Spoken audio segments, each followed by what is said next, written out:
Di zaman Bani Israel terdapat suatu kaum di mana kaum tersebut memiliki aturan atau budaya di mana ketika hakim di antara mereka meninggal, maka mayatnya itu tidak dikubur, melainkan dirawat, disimpan di tempat yang khusus selama 40 tahun. Ketika tiba 40 tahun, dicek. Seandainya jasad hakim tersebut busuk dan hancur, maka disimpulkan semasa hidupnya hakim ini tidak adil, zalim. Ini adalah suatu budaya yang dibuat oleh kaum Bani Israel. Tibalah suatu ketika hakim di antara mereka ada yang meninggal. Sedangkan hakim ini dikenal oleh masyarakat hakim yang adil, hakim yang bijak, yang soleh, yang luar biasa baiknya. Meninggal sesuai adat yang mereka terapkan, mayatnya disucikan, dibersihkan, lalu ditaruh di tempat khusus selama bertahun-tahun. Di tempat khusus tersebut memang rutin tiap hari dibersihkan oleh tukang bersih di sana, disapu agar tidak kotor.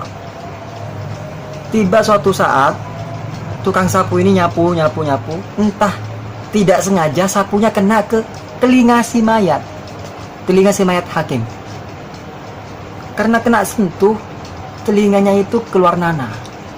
Kaget tukang sapu ini, lapor ke kepala desa. Warga semua tahu, bingung. Padahal hakim ini adalah hakim yang soleh, tapi kenapa kok telinganya busuk, telinganya hancur? Akhirnya Allah mewahyukan kepada Nabi yang ada di kaum tersebut. Allah berfirman, aku memang ingin menunjukkan bahwa segala amal itu pasti akan dihisab. Sekecil apapun pasti akan dihisab. Dan hakim ini memang hakim yang soleh. Namun suatu ketika dia hendak menghakimi, mengurusi suatu kasus, dia lebih menyimak dengan seksama ke salah satu pihak, namun mengabaikan atau tidak serius ke pihak yang lain. Tidak adil untuk mendengar keluhannya. Orang itu tidak adil. Dia lebih serius ke satu orang, namun ke orang yang lain dia meremehkan. Akhirnya Allah memberikan peringatan, yaitu dibusukkan telinganya saja. Inilah bukti bahwa wa may ya'mal mithqala dzarratin syarran yarah. Sekecil apapun pasti akan dihisab. Ini hakim soleh, tapi hanya telinganya mendengarkan lebih seksama ke orang satu, namun mengabaikan ke orang yang lain. Allah menghukumnya itu.